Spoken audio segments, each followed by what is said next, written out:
ओम श्री गणेशाय नमः। ओम नमः शिवाय। शिवजी सदा सहाय। ओम नमः शिवाय। गुरुजी सदा सहाय।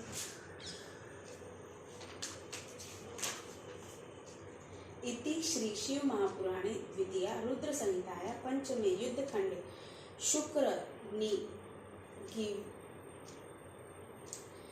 शुक्र निकिरण वर्णन नाम सप्तरिशो अध्याय।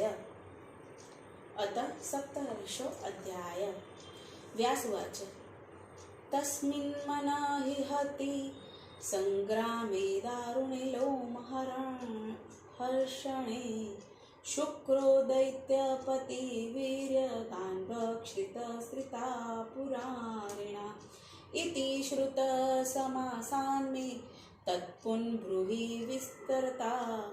क्रीचकार महायोगी जठरस्थ पिनाकिन न ददाह कथ शंभो शुक्रत जठरानल कल्पांत दहन कालोदितेजाश्वभार्गव विनिष्टक्रांत कथ धीमाचम्भोर्जठरपजा पंजारा कथमाराध यामाश कियत्कालसभार्गव कथ चलम्बत वान्धीवितातं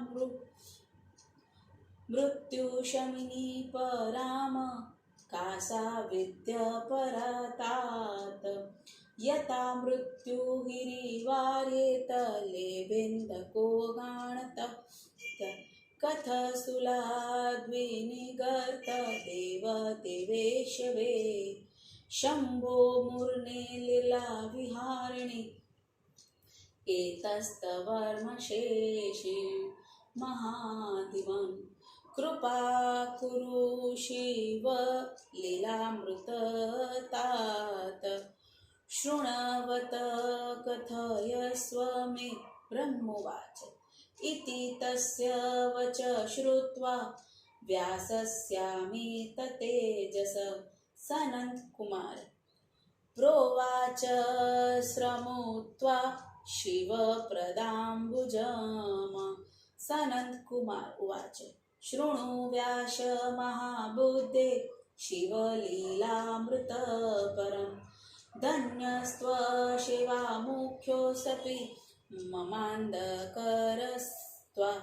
प्रवर्तमाने शम्मरे शङ्करान्धकसोऽस्तु अनिवेदपविव्यूहगिरिव्यूहान्धियानथायो पुराजयो बभूवापि दैत्यानां शिवप्रभावादभवत् प्रमर्थाना मुने जय तच्छ्रुत्वा सिद्धिक्षणो हि महादैत्यो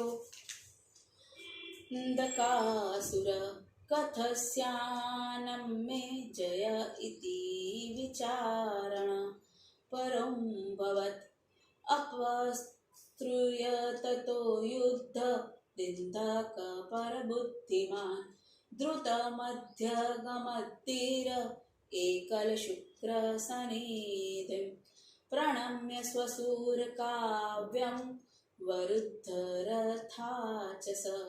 अभाषद विचायार्थ सञ्जालिनीतिवीतम्।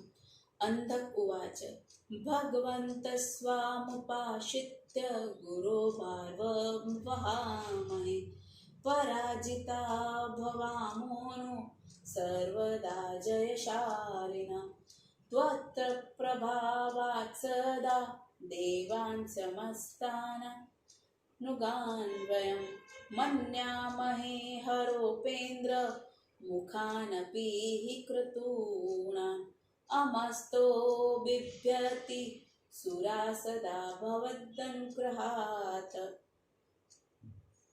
गजा एव हरिभ्याक्ष ताक्षेर्भयवपनागा अनिर्वेद्य पविब्रूह्य विविश्रुदैत्यदानवा प्रमत्थानि कमखिल्ल वितूय त्वदनुग्रहात् वयत्वच्छत्तरणा भूत्वा सदग्गा इव निश्चला स्थित्वा चरामोनि शङ्कमाजावपिः भार्गव रक्ष रक्षाभितो विप्र प्रवज्य शरणागतान् अशूराच्छत्रुभिर्वरैरिदीक्षा समुद्रानपि प्रमथैर्भिर्वमिमविक्रान्ते कान्तान् वृत्य प्रमाथिभिः सुदिन्तान् पापति तान्तः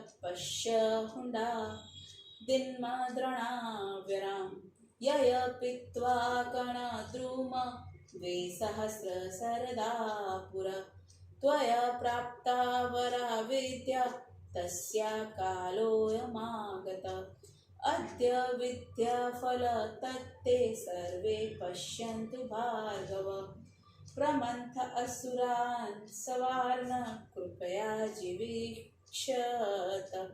सनत कुमार उवाच इत्थमन्धकवाक्य सश्रुत्वा धीरो हि भार्गव तदा विचारयामास दूयमानेन चेतसा कि कर्तव्यमयाथापि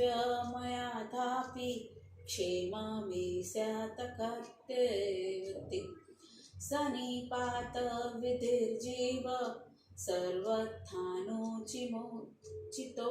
मम विधे शङ्करा प्राप्ता तदगुणान् प्रतियोजये तद्राणे मन्दिता वीरे प्रमर्थे शङ्करानुगो शरणागत धर्मो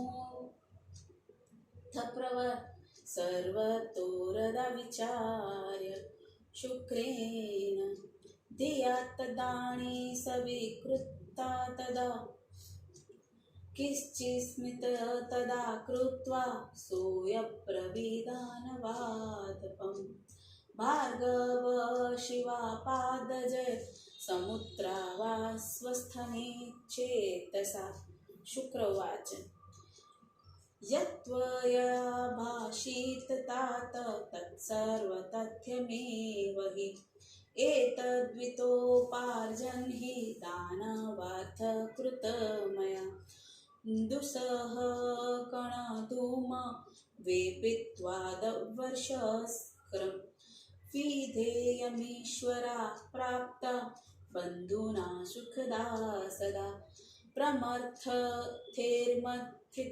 दैत्या नहैन्यविधयानया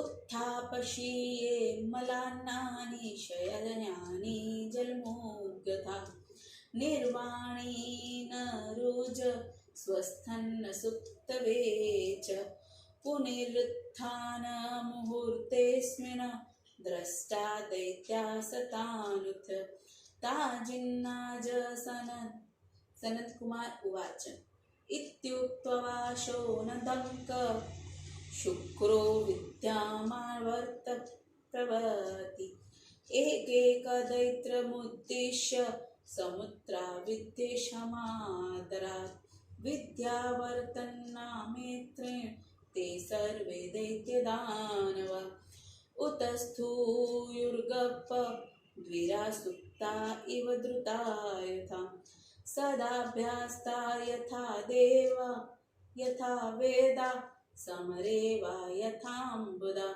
श्रद्धायार्थास्थाना तद्दत्ता भ्रमणेभ्यो यथापदि उज्जीवितास्तु दृष्टा हुण्डादिक्ष महासुरान् विनेन्दुरसुरा सर्वे जलपूर्णा इवाम्बुदा रणोद्धता पुनश्वा सन्नगर्जन्तो विकटान् व्रान् प्रमर्थे सह वीर्पिका महाबल पराक्रमा शुक्रेणो जीवितान् दृष्टा प्रथमा दैत्यदानवान् विशिष्मिरेणे ततः सर्वे ननन्दात्ता युद्धदूर्मदा विद्याप्यमेव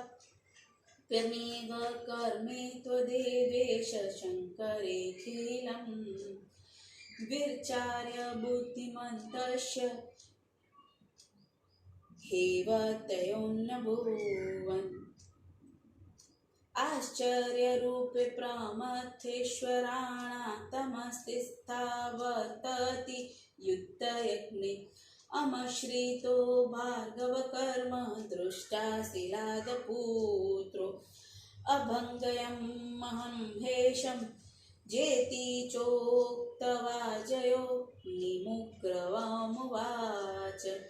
नन्दिकनन्दा कनकावदात्ताम गणेश्वराणारण कर्मदेव देवेश्च सेन्द्रेऽपि दुष्कर्म यत तदार्घविहानत्य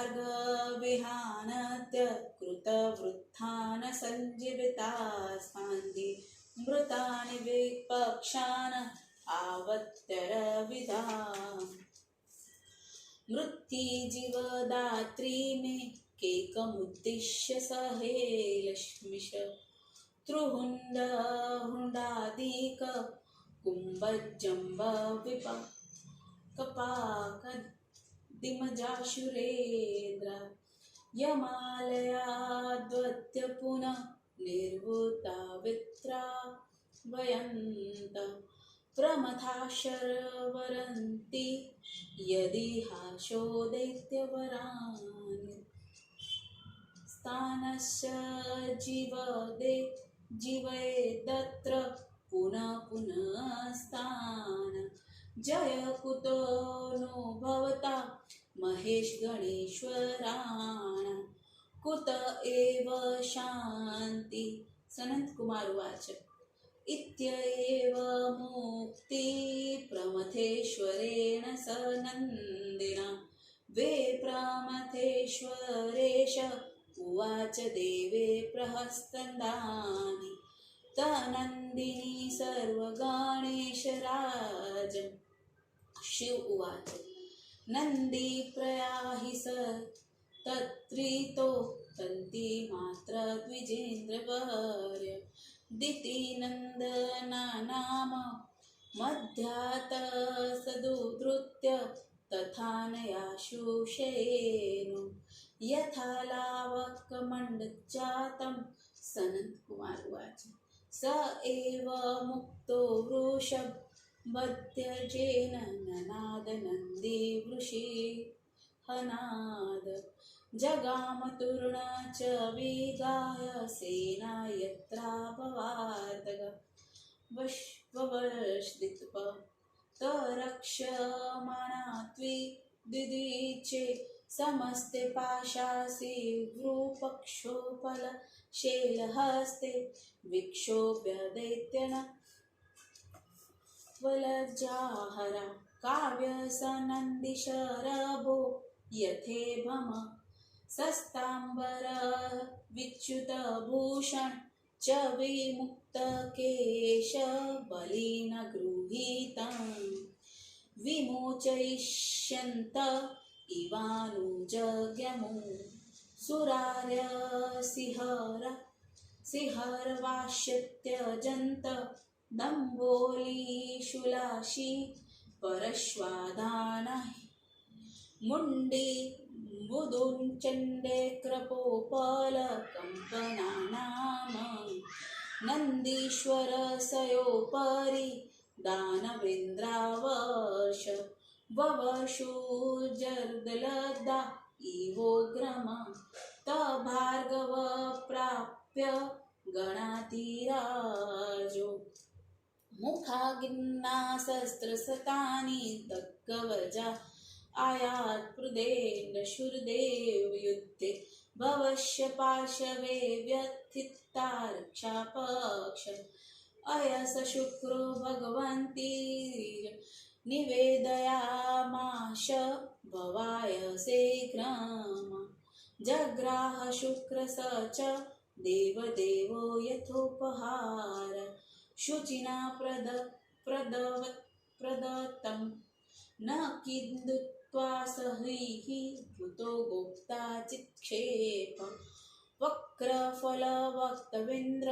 हाहारवस्तेरुसुरे समस्तेरुच्चे विर्मुक्तो हहेति भूरि। इति श्री शिव महापुराणे द्वितीय रुद्र संहितायां पंचमयुद्धखंडे शुक्रनि निगीर्वण नाम सप्तश्चरितो अध्याय। हिंदी उवाच। व्यास जी ने कहा, उस रोमांचकारी महान युद्ध में शिवजी ने विद्वान दैत्य गुरु शुक्र को निगल लिया। संक्षेप में मैंने यह सुना था कि उसे फिर विस्तार से कहिए कि महायोगी शिव ने निगलने के बाद उसका क्या किया। शिवजी की प्रलय काल की अग्नि के समान प्रज्वलित एवं भयंकर उस जठराग्नि ने शुक्र को क्यों नहीं जलाया, और कैसे वह शुक्र शिवजी के पेट से बाहर निकला, और कितने समय तक उस शुक्र ने आराधना की, और कैसे उसे मृत्यु नाशक यह विद्या मिली। हे तात, वह उत्तम विद्या कौन सी है जिससे मृत्यु का निवारण हो जाता है। लीला विधारी महादेव जी के शूल से छुटकारा पाकर अंधक को गणपति पद कैसे प्राप्त हुआ। हे बुद्धिमान, यह सब पूर्ण रूप से सुनाने की कृपा कीजिए, क्योंकि मैं शिव लीला रूपी अमृत का पान करना चाहता हूँ। ब्रह्मा जी ने कहा। अत्यंत तेजस्वी व्यास जी ने इस वचनों को सुनकर शिव जी के चरण कमल का ध्यान करते सनत कुमार जी ने कहा, महान बुद्धि वाले व्यास जी, शिव जी की उत्तम लीलाओं को सुनिए। आप परम शिव तथा मुझे आनंद देने वाले अतः धन्य हैं। पर्वत व्यू के समान के स्वामी शिव जी और न भेदे जाने योग्य व्रज व्यू के स्वामी अंधक के परस्पर युद्ध के प्रारंभ होने पर, हे मुनि, यद्यपि पहले बलवान दैत्य विजयी हुए थे, किंतु बाद में शिवजी के प्रभाव से प्रथम गणों की जीत हुई। यह सुनकर महादैत्य अंधकासुर अत्यंत दुखी हुआ और सोचने लगा कि मेरी विजय कैसे होगी। परम बुद्धिमान अंधक युद्ध से हटकर वह वीर शीघ्र अकेला शुक्र के पास आया। रथ से उतरकर उसने गुरुवर शुक्र को हाथ जोड़कर प्रणाम किया। नितिघ्न उसने विचार कर यह कहा। अंधक ने कहा, गुरु का भाव रखकर आपके पास आया हूँ। हम सदा विजयी होने वाले पराजित तो होंगे नहीं। आपके प्रभाव से हम शिव, विष्णु आदि देवताओं तथा उनके गणों को तृण के समान तुच्छ समझते हैं। आपकी कृपा से सदैव देवता हमसे उस प्रकार डरा करते हैं, जैसे सिंहों से हाथी और गरुड़ से सांप। आपकी कृपा से अभेद भविव्यूह को भेद कर दैत्य दानवों ने देवताओं की सेना को भयभीत कर उसमें प्रवेश किया है। हे भार्गव, आपकी शरण में आकर हम भूमि की भांति सदा निश्चल होकर युद्ध भूमि में भी निश्चिंत होकर विचरण करते हैं। हे विप्र, शरण में आए हुए हम असुरों की शत्रुओं द्वारा पीड़ित मृत लोगों की रक्षा करें। भयंकर पराक्रम वाले, मृत्यु का नाश करने वाले, देवताओं से पीड़ित प्रताड़ित मेरे हुंड आदि गणों को देखिए, जिससे आपने हजारों वर्ष पहले कणों के धुआं को पीकर जो उद्दम विद्या प्राप्त की है, उसके प्रयोग का समय आ गया है। हे भार्गव, आज आपकी उस विद्या के फल को सभी देवताओं को जीवित करने पर प्रथम आदि देखे। सनत कुमार जी ने कहा। इस प्रकार धीर भार्गव अंधक की बात को सुनकर दुखी चित्त से सोचने लगे, मुझे आज क्या करना चाहिए, मेरा कल्याण कैसे होगा। इन्हें जीवित करना संकट का कार्य है, जो मेरे लिए सर्वात अनुचित है। यह विद्या मैंने शिवजी से प्राप्त की है और इसका प्रयोग मैं शिव गणों द्वारा मारे गए दैत्यों को जीवित करने के लिए करूं। फिर उसने सोचा, शरणागत की रक्षा करना उत्तम धर्म है। यह सोचकर शुक्र ने उसकी बात स्वीकार कर ली। कुछ मुस्कुराकर भार्गव ने शिवजी के चरण कमलों का स्मरण कर स्वस्थ चित्त से दानव राज से शुक्र ने कहा, हे तात, जो तुमने कहा वह सब सत्य है। इस विद्या का उपार्जन मैंने दानवों की रक्षा के लिए किया। असह्य कण धूम को 1000 वर्ष तक पीकर बंधुओं को सदा सुख देने वाली इस विद्या को मैंने शिवजी से प्राप्त किया। प्रमथ गण से युद्ध भूमि में मारे गए दैत्य को मैं इस विद्या से वैसे उठा दूंगा जैसे पानी बरसाने वाले बादल मुरझाई हुई फसल को जिला देते हैं। पीड़ा तथा घाव रहित स्वस्थ होकर जगे हुए के समान तुम अपने सैनिकों उठा हुआ देखोगे। सनत कुमार जी ने कहा, उस अंधक से ऐसा कहकर शुक्र ने शिव जी का स्मरण कर प्रत्येक दैत्य को जीवित करने के लिए संजीवनी की विद्या का प्रयोग किया। विद्या का प्रयोग करते ही वे दैत्य दानव सोए से जगे हुए की भांति हाथों में अस्त्र को लेकर उठ गए। सदा अभ्यास किए हुए वेद जैसे युद्ध भूमि में अमृत वर्षा और आपातकाली में ब्राह्मणों को दिए हुआ वरदान सफल होता है। खुंड आदि महाअसुरों को पुनः जीवित हुए देखकर वे दैत्य मेघ के समान गरजने लगे। विकट शब्दों का उच्चारण करते हुए महान बल पराक्रमी वे दैत्य युद्ध के लिए तैयार हो गए। शुक्र के कारण उन्हें पुनः जीवित हुआ देखकर सभी नंद आदि रणबांकुर गणाधिप आश्चर्य करने लगे। शुक्र के इस कार्य को महादेव शिवजी से कहकर और विचार कर वे बुद्धिमान गण आपस में कहने लगे। प्रथम गणों के उस युद्ध यज्ञ में शुक्र के इस कार्य से चकित तथा कुपित शिलाद पुत्र नंदीश्वर शिवजी के पास गए। नंदी ने जय जयकार कर धतूरे के फूल के समान उज्ज्वल शिवजी के इंद्र आदि देवताओं से भी कठिन गणेश्वर का युद्ध कौशल सुनाया और कहा, हे शिवजी, विपक्षी मरे हुए दैत्यों को शुक्राचार्य ने मृत संजीवनी विद्या से खेल ही खेल में उन्हें पुनः जीवित कर दिया। तू हुंड हुंड कुंभ जम्ब विपाक पाक आदि महान दैत्य को यमपुरी से पुनः लौटा लिया है। वे युद्ध से प्रथमों को भागते हुए निर्भीक विचरण कर रहे हैं। यदि आप शुक्राचार्य बार बार मरे हुए दैत्य को जीवित करता रहेगा तो हे शिव जी, गणेश्वर की कैसे विजय होगी और कैसे उन्हें शांति मिलेगी।